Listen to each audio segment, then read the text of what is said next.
আমরা মানুষকে প্রথম অবস্থায় যখন দেখি, যখন সে জঙ্গলেতে গিরি গুহাতে বাস করতো যে বাধ্যার অবস্থায়, তখন অন্যান্য পশুর সঙ্গে তার বিশেষ কোনো পার্থক্য ছিল না।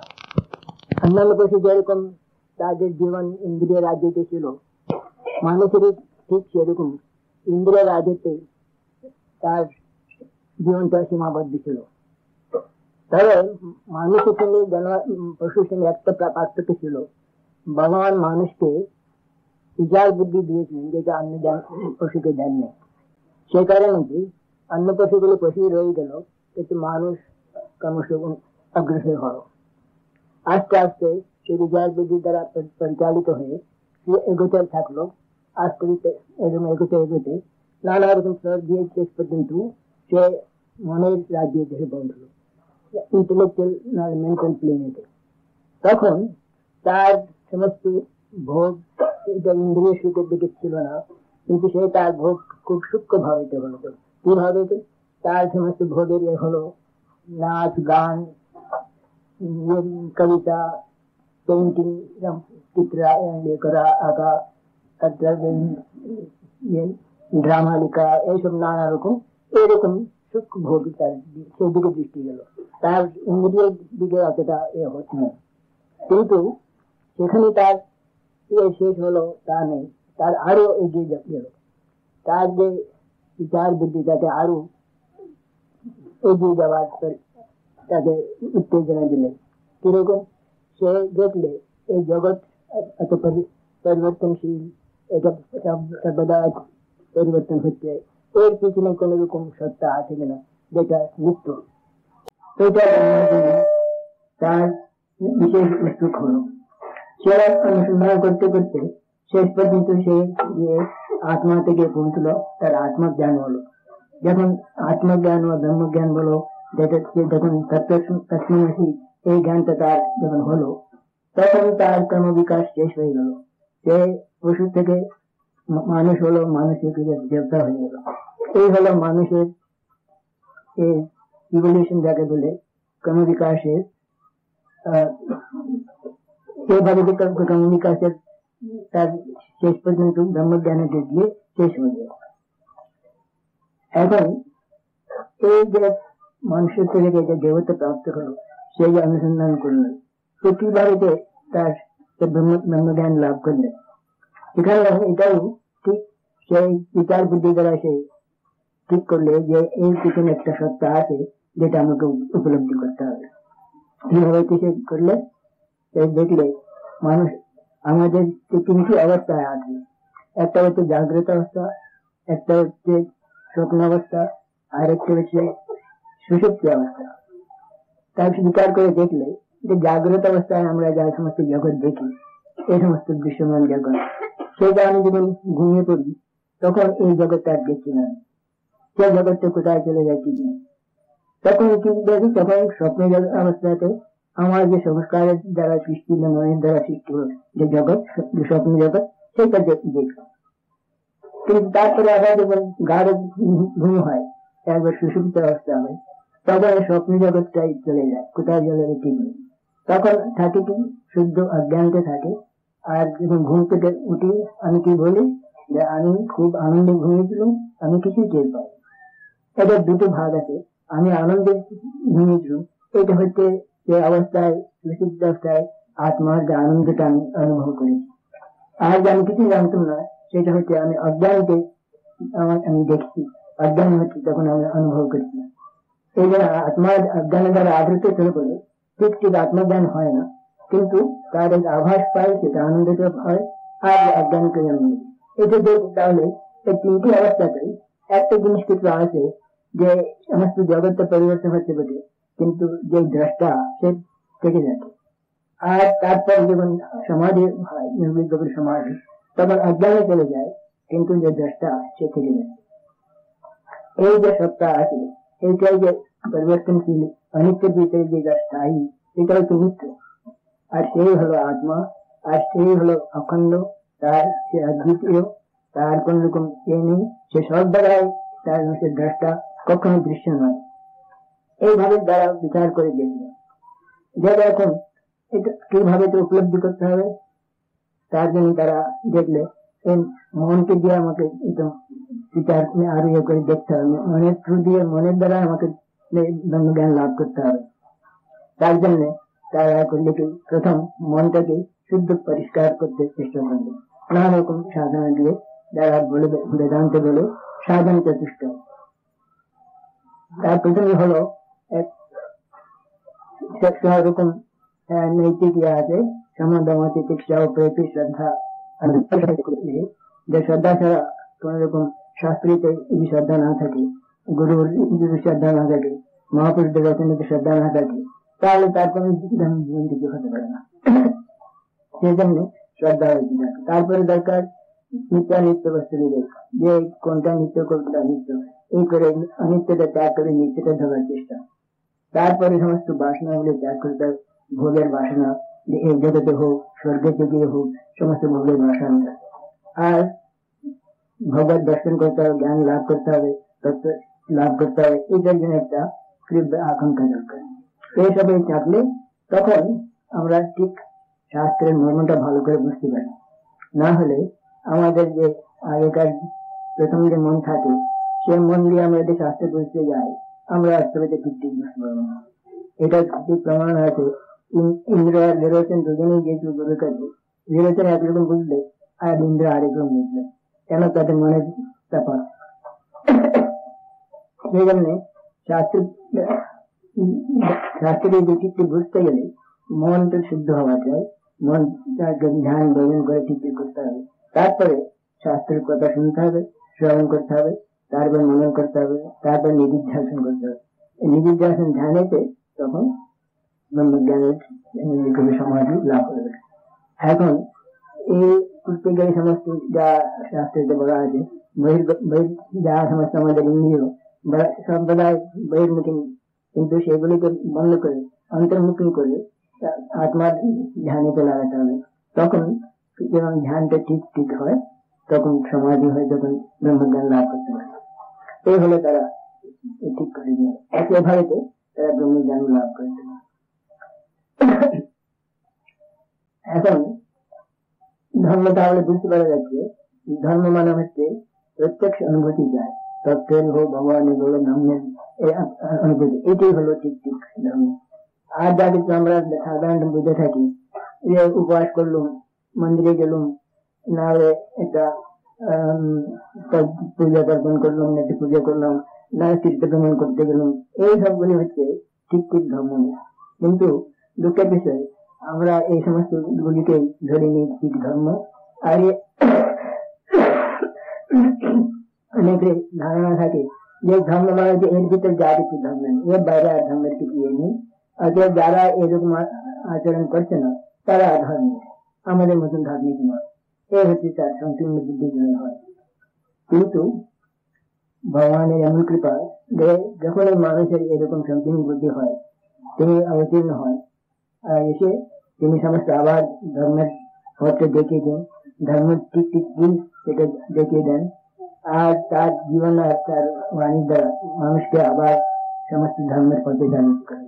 যখন অবতার পুরুষরা আসেন, তখন যেন একটা আধ্যাত্মিক ঢেউ খেলে যায়, আর তাতে সমস্ত লোকের মনটা ভগবত দিকে, ভগবানের দিকে যায়। এই হলো যখন অবতার পুরুষরা আসেন। তাই ঠিক বোঝা গেল ধর্ম মানে হচ্ছে ভগবানকে উপলব্ধি করতে হবে। ভগবত দর্শন হলে তখনই ঠিক ঠিক ধর্ম।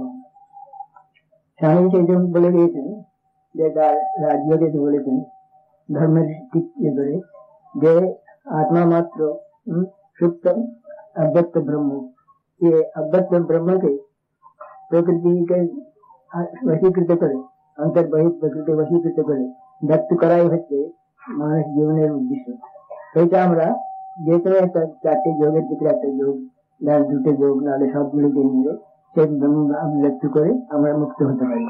আর যা কিছু আছে সেগুলো হচ্ছে মাত্র গৌণ প্রত্যঙ্গ মাত্র, অঙ্গ প্রত্যঙ্গ মাত্র ধর্মের, কিন্তু ঠিক ঠিক সে ধর্মের ইয়ে নেই। যেরকম মন্দির, নাহলে শাস্ত্র, নাহলে মতবাদ, নাহলে পূজা, এই সবগুলি এটা হচ্ছে গৌণ। মুখ্য জিনিস হচ্ছে যা বলেছি, যে কোনো যোগ দিয়ে ভগবানকে লাভ করা, এটা হচ্ছে শিখ ধর্ম।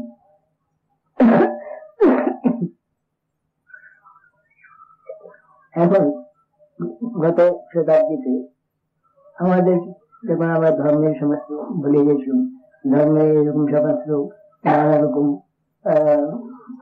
মাত্র আচরণ মাত্র আমরা মনে করতাম ধর্ম, এই তখন শ্রীরামকৃষ্ণ এসেছিলেন আমাদের একটু পথ দেখিয়ে দিতে। তিনি এসে তার সাধনা দ্বারা আমাদের সমস্ত ধর্মের যে ঠিক ঠিক কিভাবে চলতে হবে, ধর্ম মানে কি, নানা রকম ধর্ম আছে তাদের সঙ্গে পরস্পর কি সম্পর্ক, এইসব নানা রকম আমাদের বুঝিয়ে দিয়েছেন। ওইখানে উনি লিখে দিলেন যে ধর্ম ভগবানকে প্রত্যক্ষ করতে হবে, এইটা হলো ধর্ম। তিনি সাধন দ্বারা ভগবানকে প্রত্যক্ষ দর্শন করেছিলেন আর বললেন যে হ্যাঁ ভগবান আছে সত্যি, এই যে একটা ভগবান আছেন এটা সত্যি, এটা শুধু উনি একটা কথার কথা নয়, এটা উপলব্ধি করে বলেছেন। এটা বিজ্ঞান যারা কোন জিনিস বিশ্বাস করে না, এটা প্রত্যক্ষ না দেখতে পারে, তারা বলে প্রত্যেক পঞ্চেন্দ্রিয় দ্বারা আমরা যেটা দেখতে পাই না সেটা আমরা ধরবো না যে অস্তিত্ব ঠিক আছে বলে। যেদিন ভগবানকে আমরা দর্শন আমরা দেখতে পাই না, হয়তো ভগবানের সম্বন্ধে অস্তিত্ব সম্বন্ধে তারা উদাসীন, তারা বলে ভগবান আছেন বলে কোনো প্রমাণ নেই। কিন্তু ঠিক ঠাকুর সেটা প্রমাণ করে দিলেন যে প্রত্যক্ষ দর্শন করে ভগবান আছেন। এটা হচ্ছে খুব সাইন্টিফিক মেথড, যেটা বিজ্ঞান চায় ঠিক সেভাবে তুমি প্রমাণ করে দিলেন। এতে সমস্ত জগতে যে একটা ইয়ে ছিল ভগবান অস্তিত্ব সম্বন্ধে একটা সন্দেহ ছিল, সেটা দূর হয়ে গেল। আমি প্রশ্ন করেছিলাম ওকে যে ভগবান আপনি দেখেছিলেন? স্বামী যেমন উত্তর হ্যাঁ ভগবান আছেন, ভগবানকে দেখেছি, তোমাকে দেখে দিতে পারি। এই বলে তাকে সেটা স্পষ্ট করা মাত্র তার একটু ভাব হয়ে গেছে স্বামী। এর দ্বারা বোঝা গেল যে স্বামীদের তো যে সন্দেহ ছিল ভগবানের অস্তিত্ব দূর হলো, শুধু তা নেই সমস্ত জগতে যে একটা ভাব ছিল সেটাই উনি দূর করে দিলেন। যেরকম অর্জুনকে উপদেশ দিয়ে, অর্জুন শুধু উপলক্ষ মাত্র, কিন্তু উপদেশ হচ্ছে শব্দ আমাদের জন্য, ঠিক সেভাবে স্বামীজির হচ্ছে উপলক্ষ মাত্র, কিন্তু সেই প্রশ্নটি সমস্ত জগতের প্রশ্ন ছিল আর সেটা উনি সমাধান করে দিয়েছেন। তারপরে যে সমস্ত ধর্মের ভিতরে নানা রকম বিবাদ আছে সেটা উনি সমাধান করে দিয়েছেন। সমস্ত ধর্ম তিনি নিজে সাধন ভজন করে প্রতি ধর্মের যা সাধন ভজন আছে সে সমস্ত সাধন ভজন করে দেখলেন সব একই জায়গায় যায়, তাতে উনি বললেন যত মত তত পথ। এই হচ্ছে একটা মস্ত বড় কেন আজকাল জগতেতে নানা ধর্মের অবলম্বী আছে, তারা নিজেদের ভিতরে ঝগড়া চলতে আমার ধর্ম বড় তোমার ধর্ম বড়, এইরকম এই যে মীমাংসা ঠাকুরে সেটা করে দিল। মসজিদ আমরা বিচার করে দেখতে পাই যে মসজিদ কোন ধর্ম বড় কোন বড় ছোট বলা যায় না, কেন সব ধর্মেতে স্বামীজি বলেছেন যে চারটে যোগের কথা, যে সেই চারটে যোগই হচ্ছে মূল ভিত্তি যে কোনো ধর্মের। প্রত্যেক ধর্ম একটা না একটা যোগের সাহায্যে ভগবান লাভ করার উপদেশ দিয়ে থাকে। সেই জন্য তারা ইয়ে করছে কি এই যোগের দ্বারা কি হচ্ছে যে আমাদের যে অজ্ঞান আছে, যে আমি আমার ভাব, এই নষ্ট করে অজ্ঞানকে নষ্ট করে দেয় আর আমাদের মুক্ত করে দেয়। আমাদের বন্ধন হচ্ছে আমি আমার এইটা হচ্ছে বন্ধন। শঙ্করাচার্য বলেছেন তার ব্রহ্মসূত্রের ভাষ্যে প্রথমে যে আত্মা আর অনাত্মা ঠিক আর জগ এই দুটো রাত আর দিনের মতন তফাৎ। তাহলে আমরা এই দুটো মিশিয়ে আমরা বলি আমি আমি এই বাড়িতে আছি, আমি ব্রাহ্মণ, আমি ক্ষত্রিয়, না আমার বাড়ি, আমার পরিবার, আমার ছেলে, আমার সম্পত্তি, এই বলি। এইরকম দুটি মিশিয়ে অভ্যাস করে পরস্পর তারা এইভাবে এটা হচ্ছে অজ্ঞানের জন্য। এই অজ্ঞান আমরা যদি নষ্ট করতে, আমি আমার ভাব যদি নষ্ট করতে পারি তাহলে আমরা মুক্ত হয়ে যাব। আর সমস্ত ভালো করে বিচার করে দেখলে প্রত্যেক ধর্মেতে এই কথাই বলছে যে আমি আমার সত্যকে ছেড়ে দিয়ে তুমি তোমার এই ভাব ঠাকুর যেটা বলছেন তাহলেই আমরা মুক্ত হয়ে যাব। এই বন্ধন থেকে মুক্ত হওয়ার একমাত্র উপায় হয়ে বলেছে এই কোন যে কোনো একটা যোগের দ্বারা না একটা একাধিক যোগ এই ধরে আমাদের এই সাহায্য করে আমাদের এই অজ্ঞানটি নষ্ট করে দিতে হবে। এই যে আমরা সমস্ত ধর্ম ভালো করে দেখি, এই সমস্ত ধর্মের ভিতরে একই পথ বলেছে যে আমি আমার ভাবটা নষ্ট করতে হবে। এই যে কোনো ভক্তির দ্বারা হোক, জ্ঞানের দ্বারা হোক, ধ্যানের দ্বারা হোক, না কর্মের দ্বারা হোক। যেরকম আমাদের খ্রিস্টান ধর্মেতে, নাহলে ইসলাম ধর্মেতে তারা ভক্তি ভাবে ত্যাগ করেছে। হিন্দু ধর্মেতে চাই, যারা বৈষ্ণব ধর্মে যে এসব তারা ভক্তি ভাবে ত্যাগ করে। আবার বৌদ্ধ সম্প্রদায় তারা জ্ঞান আর ধ্যানের যে করছে, তারা ভক্তি অতটাই নেই।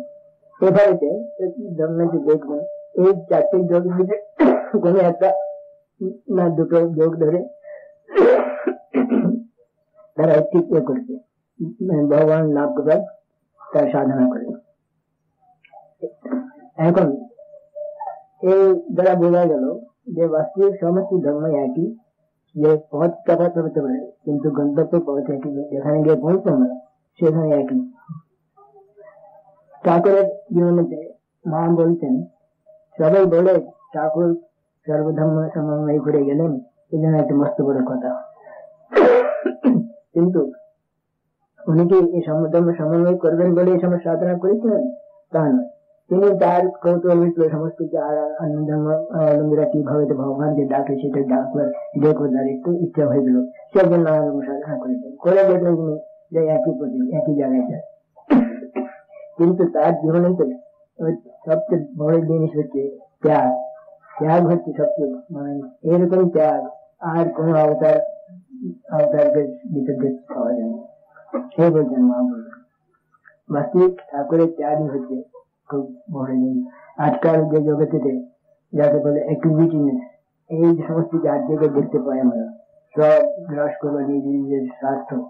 এই অবস্থায় ঠাকুরের যে ত্যাগের আদর্শ যে কত বড় একটা আমাদের দিচ্ছে, মানে শিক্ষা দিচ্ছে, সেটা বোঝা উচিত। আমাদের সব জায়গায় যেখানে আমরা থাকি ত্যাগ হচ্ছে আমাদের জীবনের ভিত্তি। ত্যাগ বলে আমি বলি না যে সাধারণ ঘর বাড়ি সেই দিয়ে সন্ন্যাসী হয়েছে জঙ্গলে গিয়ে বসে থাকতে হবে, নাহলে মঠে গিয়ে থাকতে হবে, তা নয়। সংসারে থাকলেও যে কোনো কাজ যেখানে হোক ত্যাগ স্বীকার না করলে তার কোন রকম উন্নতি হতে পারে না। সংসারে যে কোনো চিন্তা দিয়েছে পতালিপি হোক, যে কোনো ব্যাপারে আমাদের ত্যাগ স্বীকার করতে হবে। রাষ্ট্র চালাতে গেলে রাজভক্ত হতে গেলে ত্যাগ স্বীকার করতে হবে।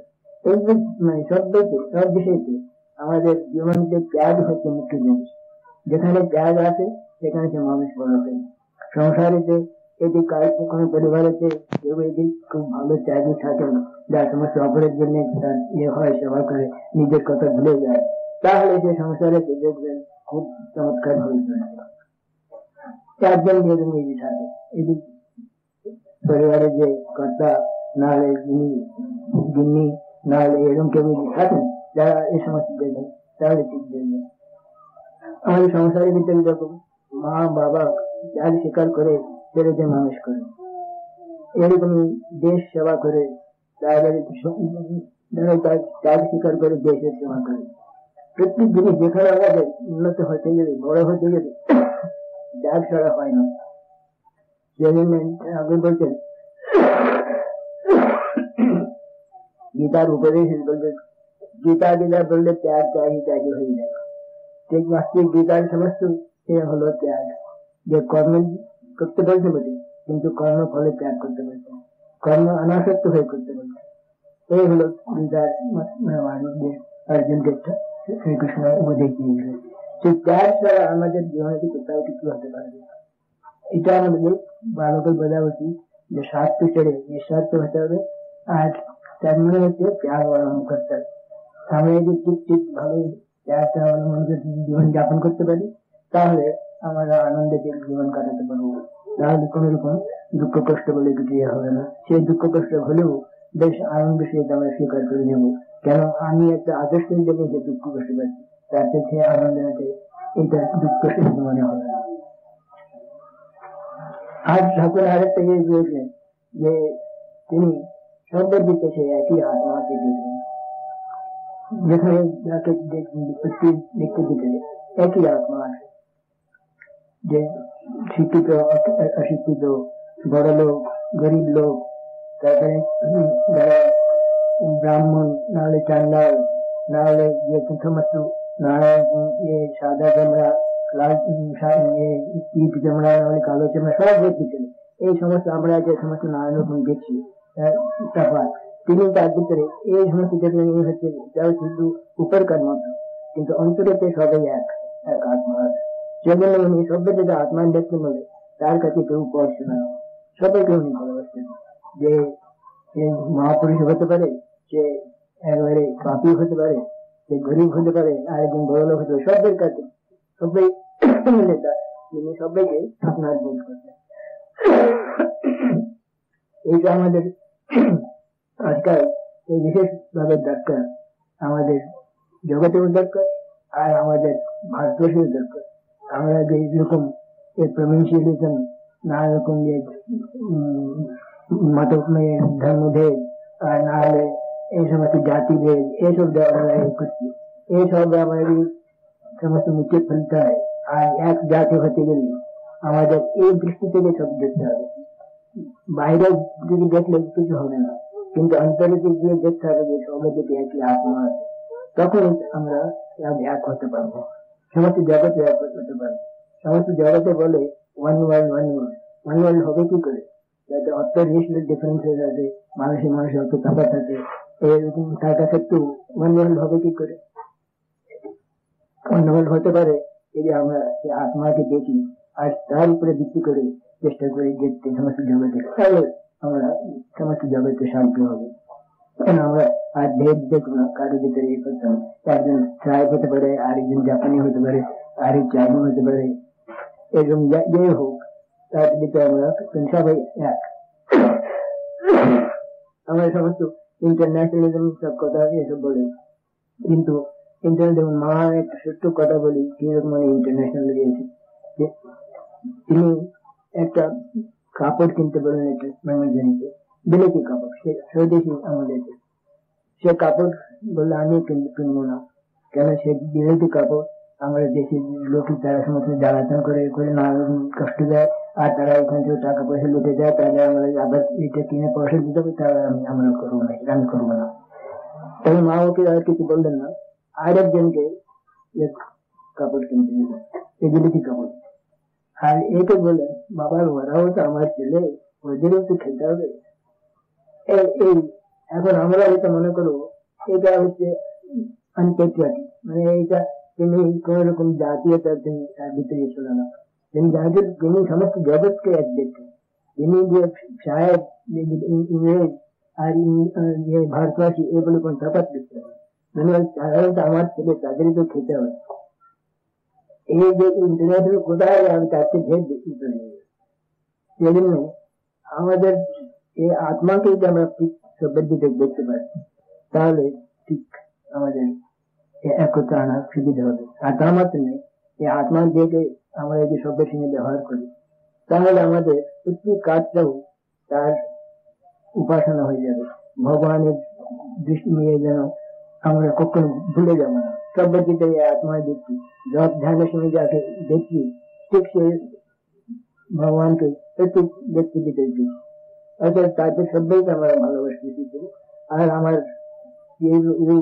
ভগবানের যে স্মরণ মন্ত্রটাও কখনো বন্ধ হয়ে যাবে না। যেমন প্রত্যেক ব্যক্তির সঙ্গে আমি ব্যবহার করার সময় সেই আমার ঈশ্বর তার ভিতরে আছে, ভগবান তার ভিতরে আছেন, এই বুদ্ধি রেখে যে সবের সঙ্গে ব্যবহার করি, তাহলে তো সেটাই উপাসনা হয়ে যাবে আর আমার অগ্রসর করে দেবে ভগবানের দিকে।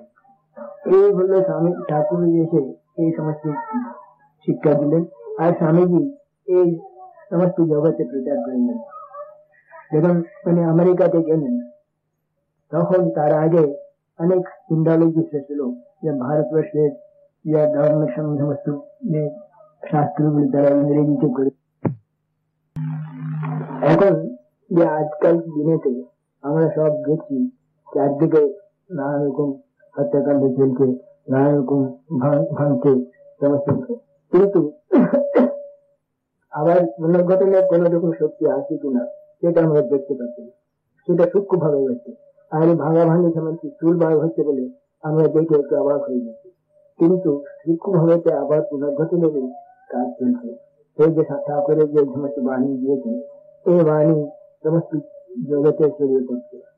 একটা কথা আমাদের আপনাদের বলি, বললে বেশি হয়ে যাবেন।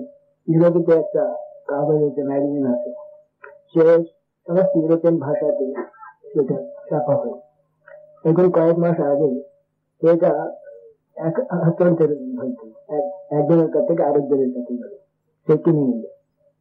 তখন যে নতুন এডিটররা হলো, তারা ঠিক করলে যে প্রতি মাসেতে একটা কোনো বিশেষ ব্যক্তি সম্বন্ধে আমরা লিখবো, একটা তার ভিতরে একটা আইটেম। তারা প্রথম সংখ্যাতে প্রথম যে ব্যক্তি কোনো লিখতে চেষ্টা করবে তিনি হচ্ছেন ঠাকুর। তারা সমস্ত প্রায় 120 পাতা এরকম হবে, সে সমস্ত তিনি ফ্রেঞ্চ কপিটা আমাকে পাঠিয়ে দিয়েছেন 120 পাতা। তার ভিতরে 100 ফ্রেঞ্চ ভাষা আমি জানি না, কিন্তু ছবি টবি দেখে তারপরে কিছু কিছু অল্প অল্প অক্ষরটা একই এবং বোঝা গেল যে সমস্ত ঠাকুরের সম্বন্ধে সব জিনিসগুলো পরিষ্কার ভাবে দিয়েছে। তাদের বোঝা যাচ্ছে কিভাবে ঠাকুরের বাণী এই জগৎকে এখন যাচ্ছে। আমরা স্কুলবারে দেখতে পাচ্ছি না বাকি, কিন্তু যত সময় বড় বড় লোকেরা মানুষেরা যেমন বই লিখে কিছু না কিছু ঠাকুর সম্বন্ধে, স্বামীজির সম্বন্ধে কিছু না কিছু থাকে। আরেকটি ব্যক্তি ছিলেন ফিনল্যান্ড থেকে, যে ফিনল্যান্ড লোক, সে বেলুর মঠে এসেছিল। বেলুর মঠে যাদের কাছে আমি কথা বলতে বলতে দেখলো সে স্বামীজির সমস্ত কোটেশন করছে। তখন আমি জিজ্ঞেস করলাম, তুমি এসব কোথা পেলে এসব ভাব? বললাম কি ভাই, আমি স্বামী বিবেকানন্দ পড়েছি, আমাদের দেশে যে আমরা স্বামী বিবেকানন্দের বাণীতে আমরা প্রচার করছি, আমাদের দরকার স্বামীজির বাণী আমাদের দেশে। এরকম কত জায়গায় যে এসব হচ্ছে, তারপর স্বামীজির ভাব ছড়িয়ে পড়ছে। এইটাই হচ্ছে এক নতুন যুগ আরম্ভ হবে। আমরা একটা যুগের শেষে এসে পৌঁছেছি, আর আরেকটা যুগের আরম্ভে আছি। সেই জন্য আমরা দুদিকে দেখছি, এইদিকে ভাঙা হচ্ছে, আর এইদিকে আমরা নতুন করে গড়ছে। এই জিনিসটা আমরা দুদিকে দেখছি, কিন্তু যারা সমস্ত কনস্ট্রাকটিভটা গড়ে তুলছে সেইগুলো খুব সূক্ষ্ম ভাবে হচ্ছে বলে আমাদের দেখতে পাচ্ছি না। আর এই ভাঙা ভাঙিটা হচ্ছে খুব সুন্দর ভাবে হচ্ছে, এটা জায়গাকে আমরা একটু ভয় পেয়ে একটা মা একবার একটা দৃশ্য দেখেছিলেন। তিনি দেখলেন একটি ছোট মেয়ে লাল পেড়ে কাপড় পরে একটু হাতে একটা ঝাড়ু দিয়ে ঝাড়ু দিচ্ছে, আর তার হাতেতে আরেকটা হাতেতে একটি কলসি ছিল, তার ভিতরে কি ছিল সেটা সব ছড়িয়ে দিচ্ছে, চিন্তা করছে। মাকে জিজ্ঞেস করে কি করছে? তখন বললে, আমি এই ঝাড়ু দিয়ে জঞ্জাল পরিষ্কার করে দিচ্ছি, আর এই কলসিতে অমৃত আছে, সে অমৃত চিন্তন করছি, যাতে একটা নতুন সৃষ্টি হতে পারে। এবং মা যা দেখেছিলেন এটা আমরা চোখের সামনে দেখতে পাবো। এই দুদিকে চলছে, একদিকে ভাঙা চলছে, পরিষ্কার হচ্ছে, আর একদিকে আবার ঠাকুর ভারতে নতুন গড়ে তুলছে। স্বামীজি এ সমস্ত জগতে ছড়িয়ে দিয়েছেন ভাবটা। মা দেখেছেন একবার ঠাকুর যে গঙ্গাতে ইয়ে করলেন, নেমে করলেন, আর গঙ্গার জগৎ মিশে গেলেন, আর স্বামীজি এই জলটা চারিদিকে ছড়িয়ে দিচ্ছেন। এবং মা যা দেখেছিলেন এটা আমরা চোখের সামনে দেখতে পাবো। এই দুদিকে চলছে, একদিকে ভাঙা চলছে, পরিষ্কার হচ্ছে, আর একদিকে আবার ঠাকুর ভারতে নতুন গড়ে তুলছে। স্বামীজি এ সমস্ত জগতে ছড়িয়ে দিয়েছেন ভাবটা। মা দেখেছেন একবার ঠাকুর যে গঙ্গাতে ইয়ে করলেন, নেমে করলেন, আর গঙ্গার জগৎ মিশে গেলেন, আর স্বামীজি এই জলটা চারিদিকে ছড়িয়ে দিচ্ছেন।